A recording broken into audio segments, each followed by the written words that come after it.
2022 marked the year in which the New York Rangers exploded out of their rebuild, surprising many by finishing near the top of the NHL. 2022-23 was the first season in which the Rangers were expected to make a run for the Cup, and management responded accordingly. They were one of the biggest spenders at and around the deadline, which combined with another solid year made them among Cup favorites entering the 2023 playoffs. Even with the extra help, the New York Rangers took a step back, because they went out in the first round against the New Jersey Devils. The Rangers are generally a pretty young team, but with those young players progressing in their careers, it may be tough for the team to acquire the star power they had previously and fit it under the cap.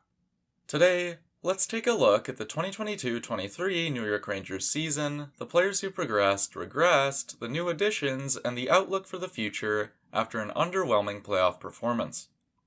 The offensive load was, as expected, carried by Artemi Panarin, Mika Zibanejad, and Adam Fox. The three made up the top three scoring leaders on the team, and have all been top 5 in scoring for the team over each of the past 3 seasons. Panarin was the Rangers' leading scorer for the third consecutive season, continuing to prove himself to be the most dynamic talent on one of the league's best teams. For only the second time in his career, Panarin played a full 82-game season. Knowing that Panarin's likely exiting his prime years, it's encouraging that he's not showing any signs of slowing. His contract spans another 3 seasons at just over $11.5 per year, still the highest paid winger in the league and the third highest player in general. It's maybe a touch more than the Rangers would want to be paying, but Panarin is going to continue to remain absolutely essential for the remainder of the contract. Panarin was closer than ever to losing out on the team's scoring lead, as Mika Zibanejad came up just 1 point shy of his season total. It was Mika's career high, the first year in which he ever broke 90, and third time scoring at a point per game or better. Since 2019-20, Mika Zibanejad has reached another level offensively. That 2020 year, he scored at a 59-goal pace, and may have won the Rocket Richard Trophy had he played the full 70 games. Like Panarin, Zibanejad is at the age where he should be expected to be starting to slow down, but he's only gotten better and better to this point. The latter years of his 7-year deal may become a concern in the future, but all that matters to a team trying to win now is the current AAV. $8.5 million per year is great value for one of the league's best dual threats. There's a pretty big drop-off to the team's next top scorer, but Adam Fox is the guy who's had the most impressive season of the three. The 2021 Norris Trophy winner made the finalists again in 2023, ultimately finishing in second place behind Erik Karlsson. Fox unquestionably had a stronger season defensively, and that combined with his offensive talent is enough to make a compelling argument that he should have claimed the trophy a second time. Fox is the youngest superstar talent on the Rangers today, and he's locked under contract until he's 31. There's no reason to suspect he'll be anything but one of the league's very best for every remaining year of his deal. The team's top players continuing to show out shouldn't be a surprise to anyone. With every top team, there's bound to also be some breakout stars, and the Rangers got a couple of those this past season. The biggest story surrounding New York's young players this year was the Kid Line, a group led by Filip Chytil and flanked by Alexis Lafreniere and Kaapo Kakko. All three scored career highs in points, but Chytil was probably the most impressive of the three. He was 1 point shy of doubling his previous career high, and broke 20 goals for the first time in his career. His play in the regular season earned him an extension in March, at just under $4.5 million per year for 4 years. The progression of both Lafreniere and Kakko is encouraging, but obviously still falls short of what's expected for them as the first and second overall picks in their respective drafts. Hopefully, this newly formed line will help all three reach their potential over time. K'Andre Miller was the breakout star on the blue line, injecting his already excellent offensive game with much more offense. Miller more than doubled the scoring totals of his prior year, and already looks like one of the league's higher-end top 4 defensemen, still at only 23 years old. Miller was signed to a 2-year bridge deal on Tuesday, a contract that gives good value for both the player and the club.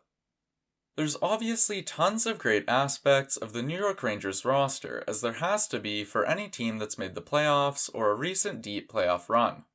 All of their progress is great, but that impact can be negated by two of the NHL's top performers taking even a slight regression. There are two players who took some steps back from 2021-22 to 2022-23. We'll start with Igor Shesterkin, who doesn't actually deserve any blame for it. Igor's 2021-22 season can legitimately be argued as the best goaltending regular season of all time.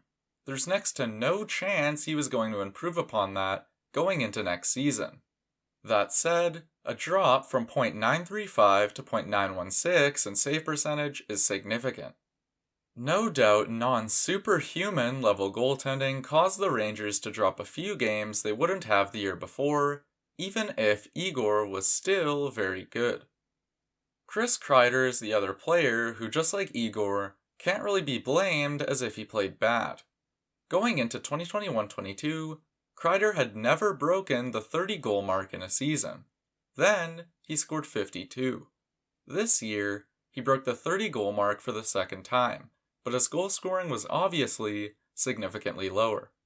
Kreider's clearly not actually a 50-goal per year type guy, and his 16-goal drop-off no doubt also impacted the Rangers' ability to win as much as they did the season before.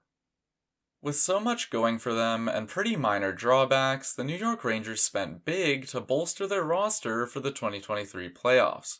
Almost a full month before the trade deadline, the Rangers first brought in Vladimir Tarasenko, taking one of the best players off the market while giving up almost no current assets. A few weeks later, the Rangers executed on the long-rumored deal to bring Patrick Kane to New York. Again, they gave up almost nothing important to do so, and with that, the Rangers had, arguably, the best forward group in the NHL. So, to be clear, going into the 2023 playoffs, the New York Rangers had two 90-point players. They also had a defenseman playing at a Norris Trophy caliber level.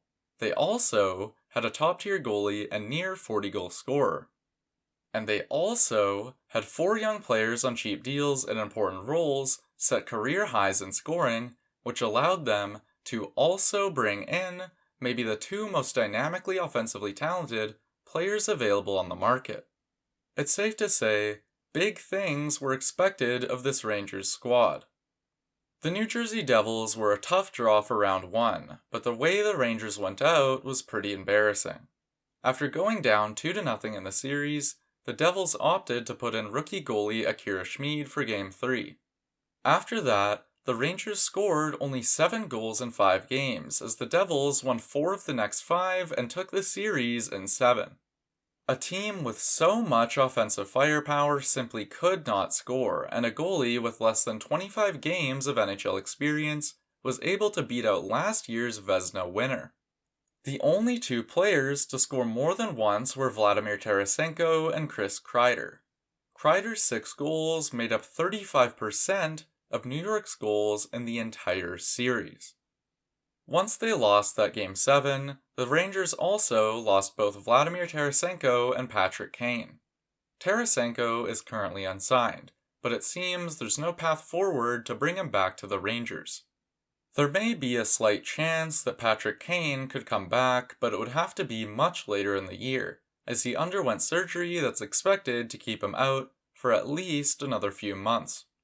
The Rangers lost 2 of their top 4 playoff scorers and may not have the ability to replace them with players of their caliber, given their cap situation. As it stands, these are the major additions and subtractions going into next season for the Rangers. Some good budget pickups, but nobody that matches the outgoing star talent. It's hard to argue that the Rangers are a better team going into next season when compared to the team they left 2022-23 with. Right now, they have just over $2 million in cap space, which most likely will go into re-signing Lafreniere. They'll have some additional space to add by the deadline, but it's going to be tough to acquire the star talent they got the year prior. That's where the players already there come in. We've established that both Panarin and Zibanejad don't seem to be slowing down. They're going to need to continue to be high-volume scorers, along with Fox, who's going to still need to be a number one. They have areas that they can easily make up ground in, though. The kid line could do wonders in diminishing those losses, as any one of the three could break through to a new level and become a high-end forward. There's no reason to believe that K'Andre Miller won't get even better next year, considering he's done it every season so far. Kreider and Igor obviously have the abilities to play above what they did this past season, and it would be a huge help if either or both can reach that top tier level again. And of course, any one of the other bunch of players on the team or in the system could break out and add a whole new dynamic to an incredibly strong team. Did the Rangers miss a great opportunity last season? Yes.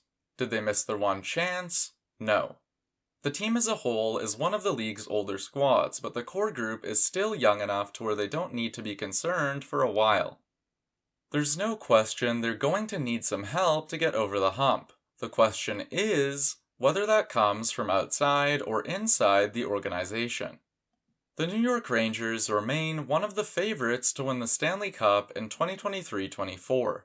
The team is by no means flawless, but there's plenty of reason to believe, as a fan, that next year's group could be the one to end the 30-year drought.